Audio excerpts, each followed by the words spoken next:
Cette vidéo me choque. Bonsoir la Chine. Ni hao, c'est pour la Chine. Vive la Chine. Des gens qui bossent. Une cliente, une vendeuse, aucune n'est au courant qu'elles sont filmées. Et lui, il rigole, il continue. Il croit que c'est drôle. Et s'il le refait, c'est parce que ça buzz et ce n'est pas la première fois, donc il recommence. Il rentre dans un resto asiatique et il imite l'accent. Et il balance à la fin, attention, il y a du raton laveur. 3000 likes. Ce concept, selon lui, c'est faire chier le monde. C'est l'alchimie. De l'humour. Mais non! Là, ce n'est pas de l'humour. Ce n'est pas une scène de film. Ce n'est pas un sketch bien écrit avec des personnes consentantes. C'est juste du mépris gratuit. Et nous, les Asiatiques, on est là.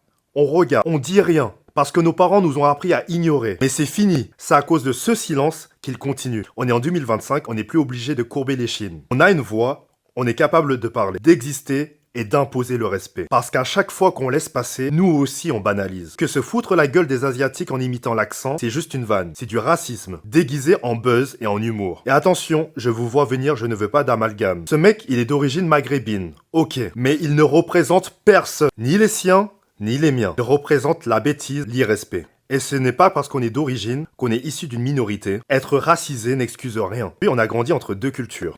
On sait parler, on sait se faire entendre. Et surtout, on sait répondre avec intelligence. Alors, on ne va pas l'insulter, on va faire mieux que ça. On va éduquer, signaler, sensibiliser.